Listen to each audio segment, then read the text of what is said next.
Bienvenue sur Civilnet. Les élections du 7 juin ont nommé le parti de Nikol Pachinian vainqueur. Contrat civil.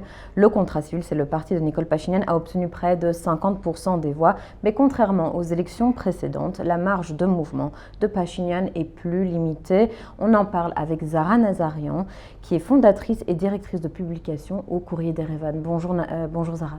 Bonjour Annie. Justement, donc je viens de l'expliquer, on revient là-dessus. Pachinian a obtenu, on l'a dit, 49,8% des voix lors des élections parlementaires du 7 juin. Est-ce que c'est une victoire qui est absolue pour le gouvernement qui était sortant, mais donc le gouvernement de Pachinian, ou bien est-ce que c'est une victoire qui est en demi-ton? Non, ce n'est pas une victoire absolue, bien sûr, parce que le parti Contrat civil n'a pas eu la majorité constitutionnelle.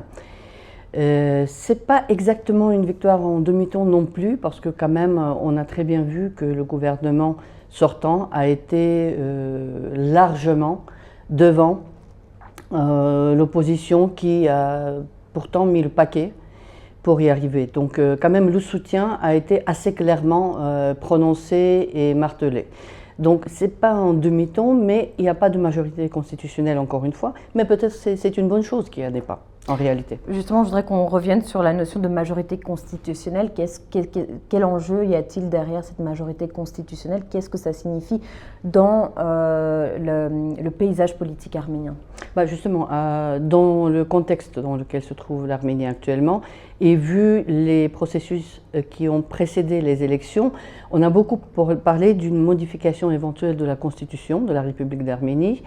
Et notamment, les forces, si je puis dire, extérieures ont beaucoup évoqué cette éventualité, allant même jusqu'à une nécessité de la part donc, de nos voisins, je parle de l'Azerbaïdjan, de modifier la Constitution, qui serait cette modification une préalable à la signature d'un traité de paix, donc entre l'Arménie et l'Azerbaïdjan.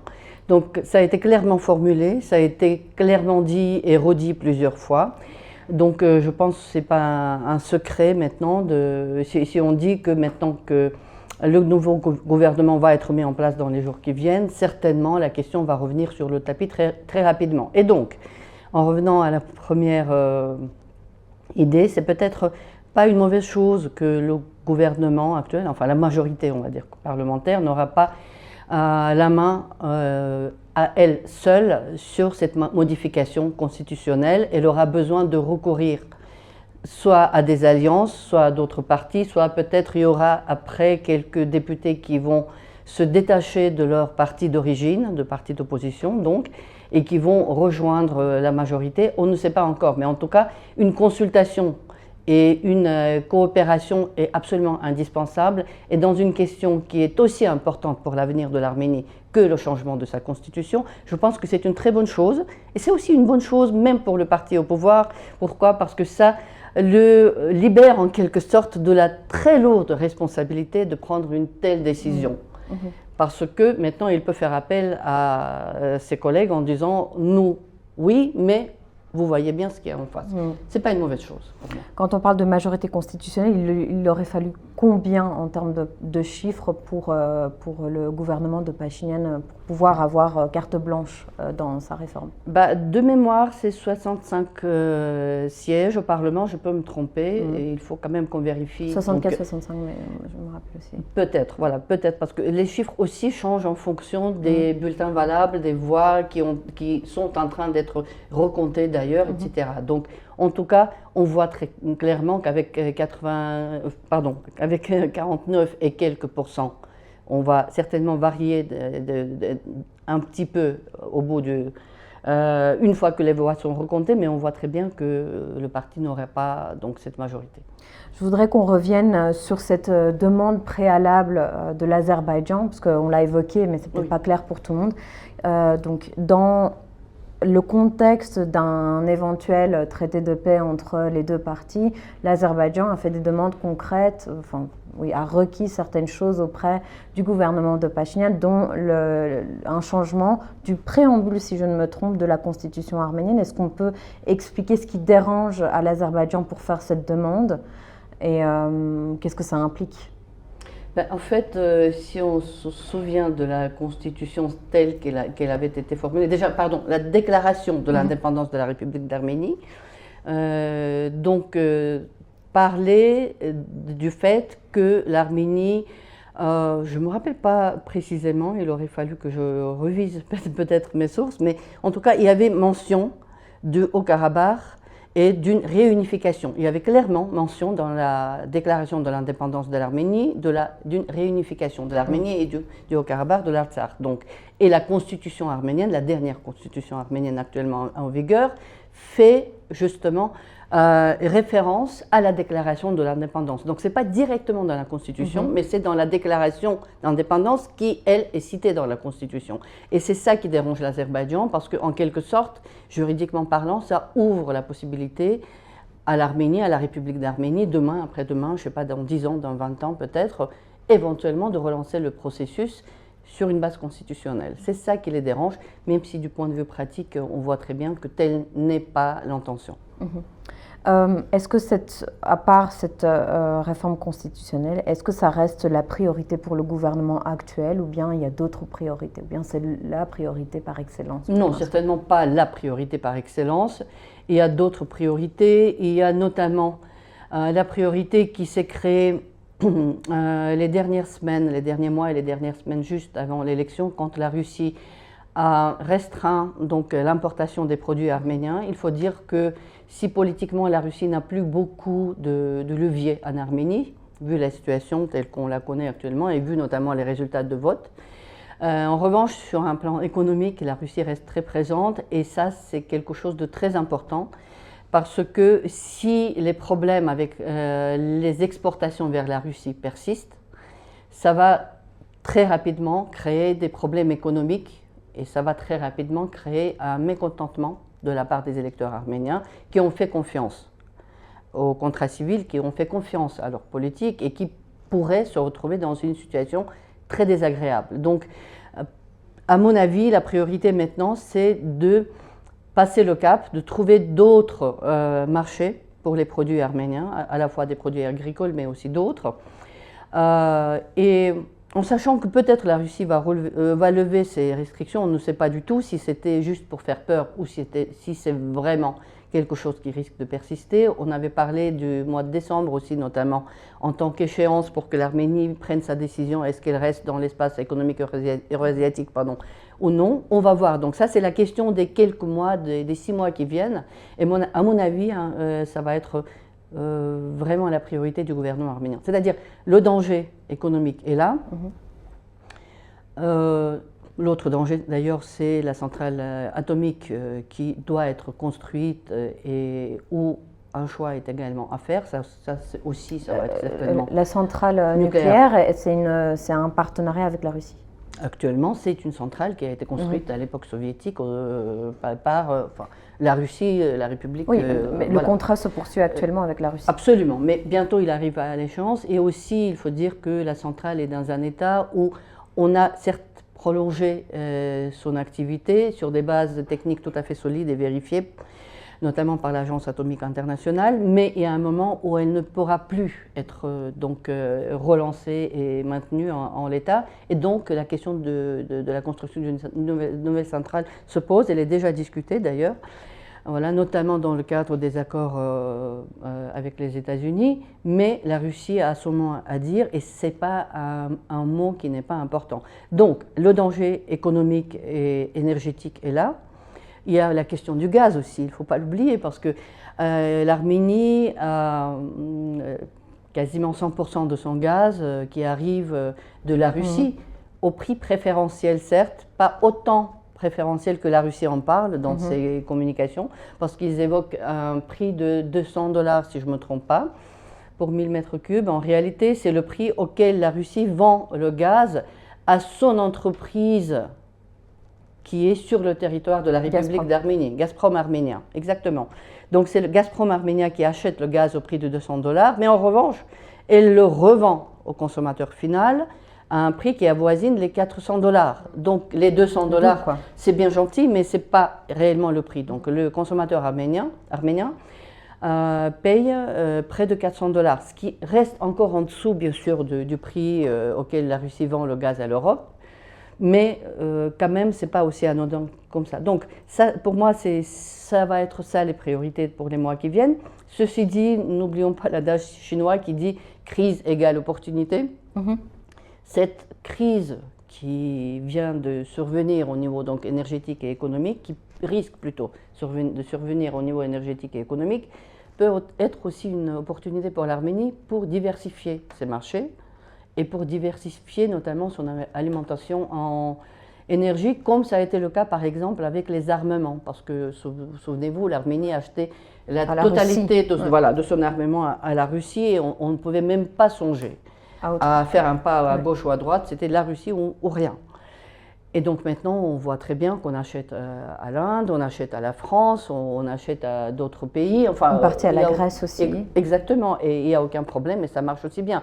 Donc peut-être que c'est aussi une opportunité pour l'Arménie pour se diversifier et pour aller vers d'autres marchés. Mais il faut agir vite, il faut agir d'une manière très compétente et très sûre. L'Azerbaïdjan a proposé aussi de vendre son gaz à l'Arménie. Vous imaginez dans quel monde on vit maintenant. Et l'Union européenne aussi a réagi suite aux menaces de Poutine par rapport à l'exportation de ces biens, des biens arméniens, en disant que l'Union européenne s'efforcerait de faire quelque chose pour soutenir l'Arménie dans son exportation sur le marché européen. Absolument. Et il y a même des tas de restrictions qui ont été levées pour les produits arméniens. Espérons que ce soit pérenne, que ce ne soit pas un seul fait, comme on dit, le one shot. Donc juste pour cette occasion-là, espérons que ça dure. Oui, c'est très important. Revenons un petit peu aux autres partis, donc aux partis de l'opposition. Quels enseignements Samvel Karapetyan a obtenu un peu plus de 20% des voix, 23% des voix, ce qui est quand même remarquable pour un parti qui n'existait pas il y a 6 mois et qui a vu le jour après des tensions entre cet homme d'affaires et le gouvernement de Pachinian. Quels enseignements est-ce qu'il faut tirer de la progression de cette alliance, de son alliance Arménie forte? Oui, remarquable, oui, si on parle effectivement d'un parti qui, il y a 6 mois, n'existait pas encore. Voilà. Après, quand on sait quelles ressources et quelles forces ont été employées pour que ce parti, donc l'Arménie forte, le parti de Samvel Karapetyan, soit propulsé sur le devant de la scène, c'est un peu moins étonnant. Parce qu'il ne faut pas d'ailleurs oublier que ce qui a certainement profité au parti, donc à l'Arménie forte, c'est le retrait du bloc de la coalition du parti plutôt de Serge Sarkissian, l'ancien président arménien. Pati Vunem, donc j'ai l'honneur, donc il n'était absolument pas présent lors de ces élections. Donc ça, évidemment, les voix sympathisantes ont été transférées vers le parti de Samvel Karapetyan parce qu'il y a une réciprocité des plateformes et des idées, donc et des objectifs entre les deux. Et aussi le parti, la coalition plutôt Hayastan, Arménie, menée par un autre ex-président, Robert Kocharyan, a reculé. Elle avait de mémoire quelque chose comme 24%. Dans le Parlement précédent, elle n'a eu que 10%. Pardon, pas dans le Parlement, pardon, lors des élections précédentes en 2021. Voilà, elle avait 24%, là elle est en dessous de 10%. Donc là, il y a aussi symboliquement les 14% qui auraient pu bénéficier au parti l'Arménie forte. Donc tout ça, à la fois, c'est étonnant et c'est pas étonnant. Mais qu'est-ce que ça dit aussi des électeurs qui ont voté en masse pour Samvel Karapetyan? Est-ce que ça dit le mécontentement par rapport au leadership de Pachinian depuis ces dernières années? Est-ce que ça donne un souhait de la part d'une partie des électeurs de rejoindre de nouveau la Russie, avec une relation plus étroite avec la Russie? Est-ce que ça parle de ça aussi, ces votes? En partie, oui, absolument, parce qu'il ne faut pas oublier que quand même la présence de la Russie en Arménie, pas uniquement au niveau économique, énergétique, ce dont on vient de parler, mais aussi dans les esprits des gens, reste très forte. Sortez dans la rue, tout le monde parle russe, déjà, ça c'est la base quand même. Il n'y a pas une haine? Non, il n'y a jamais eu de haine, même après les fêtes de la dernière guerre de 2020 et après donc, la déportation de la totalité de la population de l'Artsakh ou la Russie qui s'était engagé à protéger la population, qui avait déployé des effectifs, c'était 1960 personnes, si ma mémoire est bonne, présentes sur place en Artsakh, et qui n'a rien fait d'abord pour empêcher le blocus pendant 9 mois et ensuite la déportation, même ces faits n'ont pas tellement entaché la relation de la population arménienne en général envers la Russie et surtout envers les Russes d'ailleurs, qui sont largement présents en Arménie. Et acceptés. Et acceptés, et chouchoutés, et aimés, et il n'y a aucun problème. Donc, à mon avis, oui, bien sûr, il y a quand même une présence forte de la Russie en Arménie. Ce n'est pas du tout une mauvaise chose. Après, le choix politique est tel qu'il est, bien sûr, il y a beaucoup de choses qui interviennent au choix final, mais il n'y a pas de mal à ça. Restons sur la Russie. Comment les résultats sont-ils perçus par Moscou d'abord, puis par ton Europe à Bruxelles et à Washington? Oh bon, c'est très clair. À peine l'élection finie, terminée, des décomptes des voix avaient commencé. Le Premier ministre sortant, Nicole Pachinian, a tout de suite annoncé aux journalistes qu'il venait d'avoir une conversation informelle avec le président français Emmanuel Macron et avec le Premier ministre géorgien Irakli Kobakhidze. On sait très bien que dans la politique, une conversation informelle de surcroît qui intervient quelques minutes après la fin des votes du scrutin vaut souvent plus qu'un message officiel, un télégramme officiel qui parvient quelques jours après. Donc ça, c'est un soutien très clair et donc un signe très positif, bien sûr, de la part de l'Europe en général. Aussi, la France était en premier rang là aussi, une fois de plus, mais de la part de l'Europe en général, de la part des pays les plus variés, y compris les pays de la CEI, étonnamment, comme le Kazakhstan et le Kyrgyzstan, certes pas la première nuit, mais dans les jours qui ont suivi, donc ils n'ont pas tardé de féliciter Nicole Pachinian, alors qu'il y a quelques jours encore, il menaçait l'Arménie d'exclusion de la communauté économique eurasienne. Donc tout ça, c'est assez curieux à voir, mais on voit très bien que cette élection a été validée par les observateurs. Elle a été validée notamment par la mission de l'Organisation internationale de la francophonie qui a diffusé un communiqué hier. Justement, le courrier d'Erevan avait l'honneur d'être donc le distributeur exclusif de ce communiqué.